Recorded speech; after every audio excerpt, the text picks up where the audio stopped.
I'm Phil Gaimon. I was a pro cyclist for 10 years. Now I'm retired, but I still train as hard as I can to set the best times on the toughest climbs I can find and go on fun adventures on my bike all over the world. This is Worst Retirement Ever.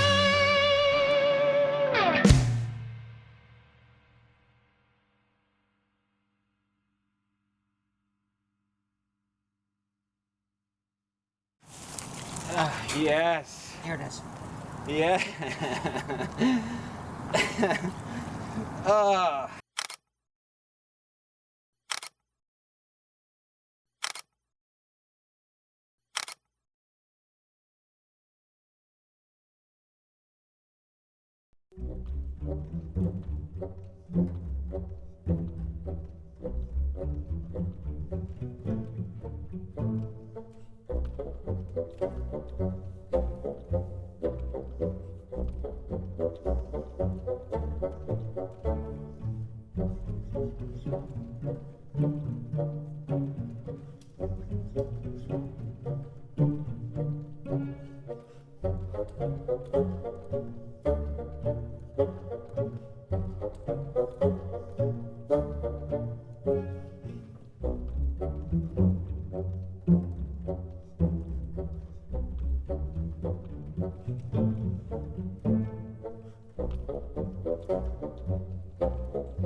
2 hours in, 7,500 feet down. So we're right on pace to go just under 8 hours if we can keep it up.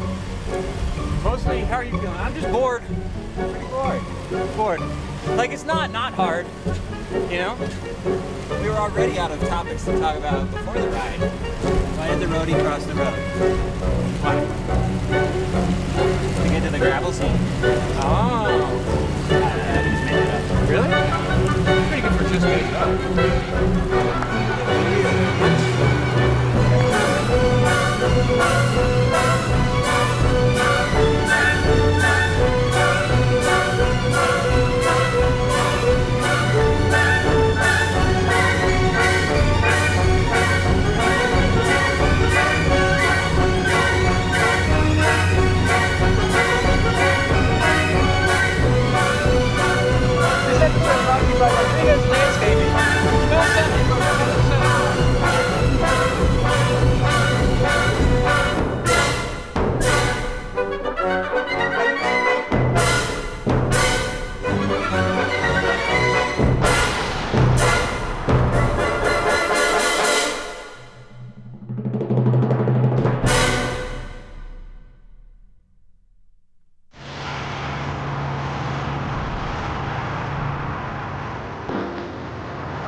This is no longer fun.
Yes. Here it is.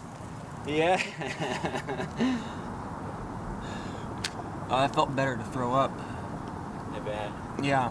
So that was super dumb. It really hurt. And I'm never doing it again. And if someone takes my record, they can have it. And every child better be fed from this. Would you be willing to hug me? Probably not a kiss though. No? Because there's vomit. There's puke in your beard. There's puke in my beard. That's a love test. I think you have to kiss him. Thank you for feeding me.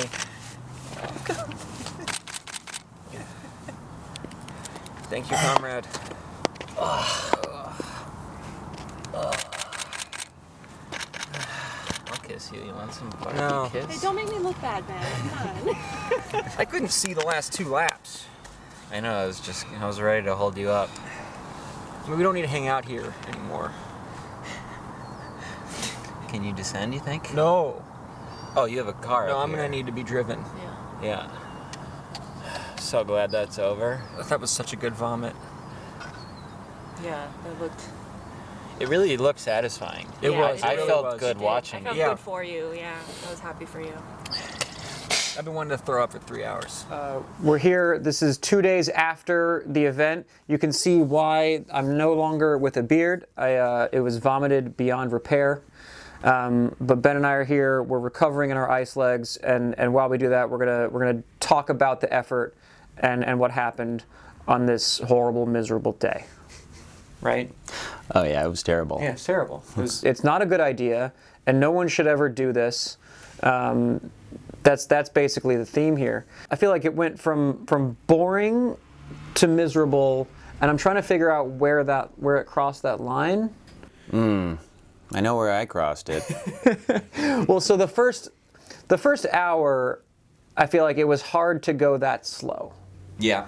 And we were talking about it, and you were just constantly telling me to like back off 10, 15 watts, and you were correct. And it was, yeah. I mean, it was like, I was trying to do 290 watts, and I was, once in a while we'd see over 300, and it was like, Yeah. there's 7 hours to go. Right. And it doesn't feel hard yet. It just felt comically easy. So we've got the lap times here. We've got first lap 7:41, 7:45, 7:52, 7:51, 7:43. You want me to just rattle through 60 of these? Yeah. How fast would you guys click away? We did a lot of laps. Kind of around the halfway mark was when it started to get harder, and when you started to have a couple bad laps, right? Yeah. Yeah. Yeah, I mean, I think it was around halfway where I started to feel like something was going wrong, and then I think it was around 40 when I just was like, I had to climb off the bike and take a lap off. Yep. And then I just had a bad, like 10 lap area there where I was like completely screwed. Right. And I had to eat and drink everything I possibly could. And then eventually was able to, I mean, at that point, my effort was over, and I was just trying to do as many laps as I could with you. Right. Yeah. I believe that if you had just like gone slower, you'd have the second place time and be damn close to it. Yeah. But I appreciate you rode support, and I needed it. So this is the thing is, you get 4 hours in, your legs hurt, and you're at 15,000 feet of climbing, and you have to do it again. Like it's just an absurd, everything about the idea and the whole effort was ridiculous, and I just can't emphasize that enough, how dumb it was. It's a very steady effort. Yeah. I would say like the last hour was when it got real for me.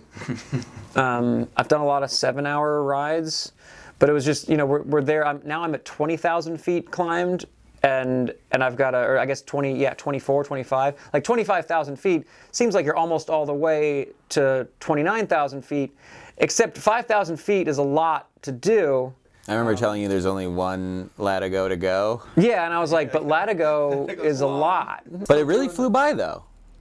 Did it though? You did an extra lap. The end flew by. We'll get to the extra lap. We'll get to that. So now I'm looking. I'm in like hours 6 to 7, and the power is pretty steady. There were a couple laps where I needed to stand up. That was a thing too. The further we got in, the more I just standing up, just kind of different muscle groups, different something. Yeah. Got it over with. But it also like, you can't stand up and do 290. Standing up ended up being 310 watts or something. So I did a 740 in there. But I also started doing some 758s. I didn't get into the 8-minute laps until like the last 5. And then the very last lap, I completely fell apart, which we learned later I didn't have to do. because I had my math wrong, and you were telling me you had it right. You knew. Yeah, but I had taken some laps off, so I was adding to Right. my physical lap count. So Right. I wasn't 100%. I wasn't going to tell you to climb off a lap early. It's better to do one. I've never forgiven you for that. If you knew for sure that I was done, I would have crawled off the bike the second I was positive of that. Because it was not pretty. The Strava looks better this way. It's true, yeah. When it uploaded, it was over 29,000. So basically, it's just the little marginal, computer and Strava not being completely accurate. When you multiply it times 60 something, the numbers weren't completely right, but they were true to what Jason from Integrated Informatics had, and we knew. So I did I ended up doing 61 and a half laps instead of 60 and a half because I stopped at the top. 62. Well, I didn't go back down.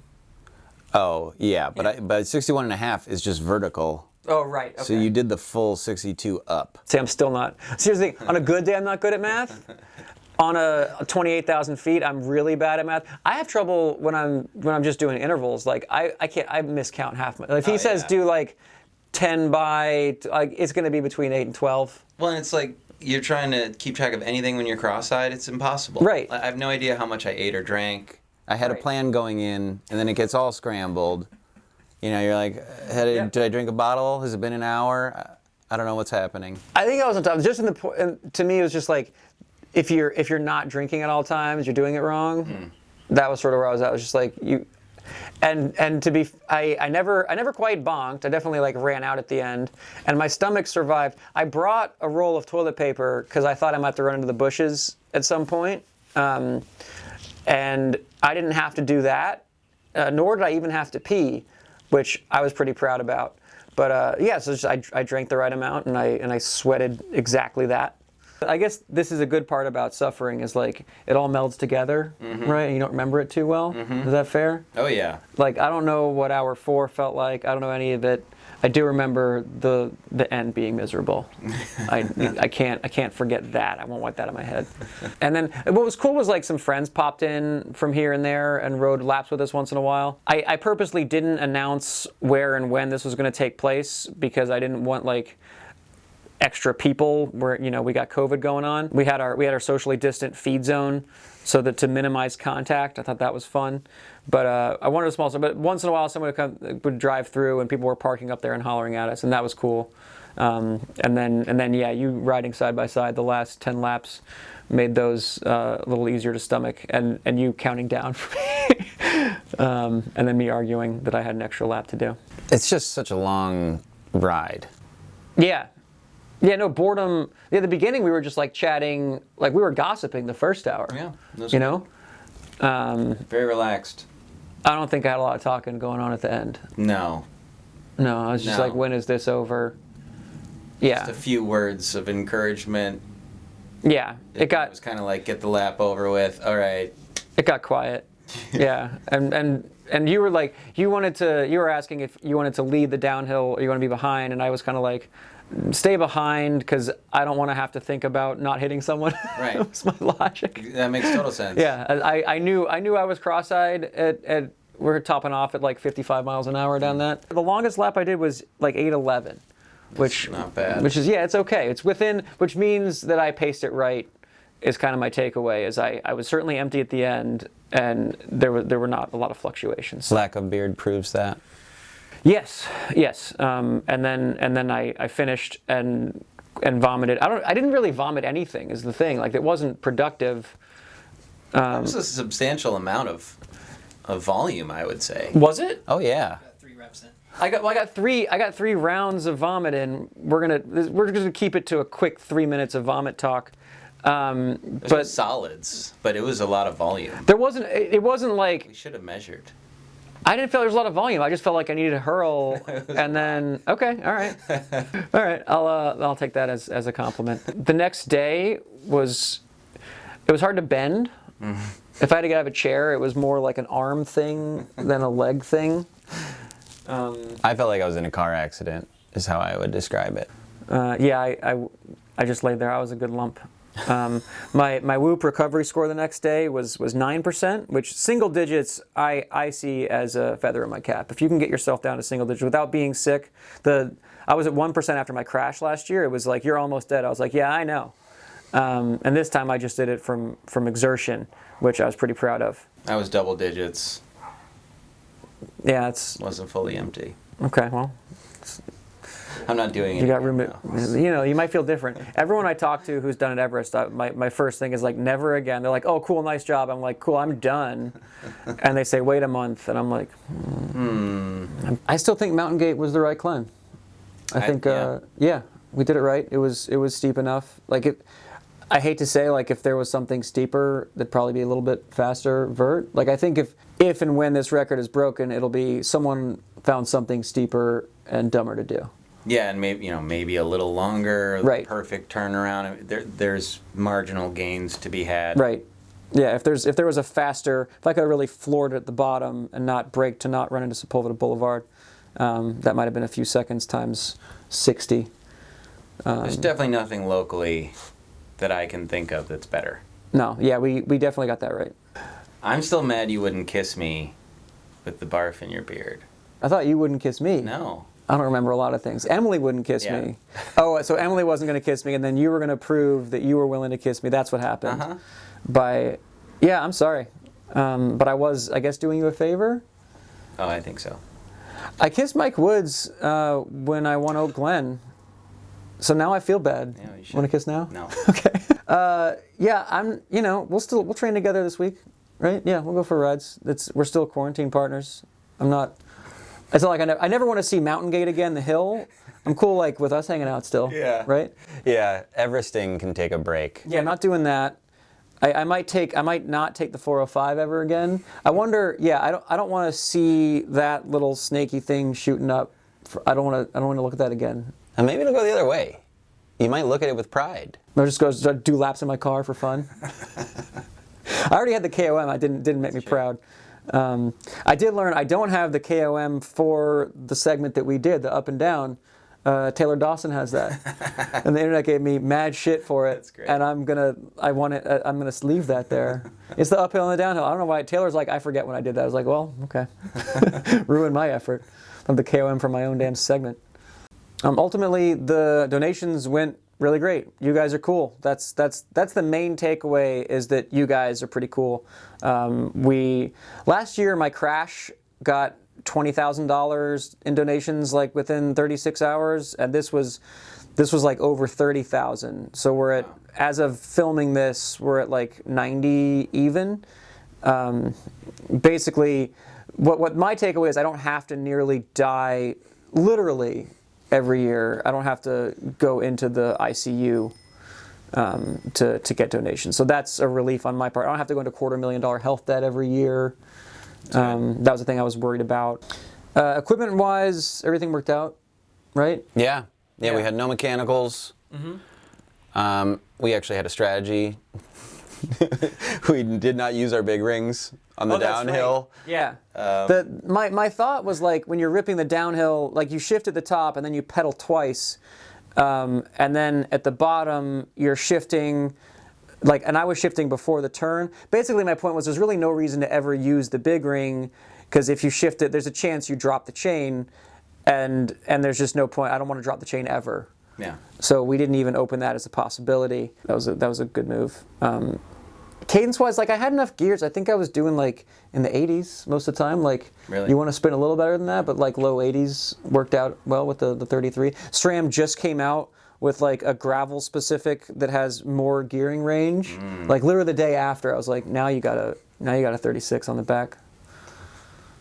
They don't tell me. I'm sponsored, but I'm not in that deep that they're like, hey, hold off 2 days for this. What did you eat the night before? I'm trying to remember. I had a big pasta meal. Yeah, I had pasta too. Yeah. Okay.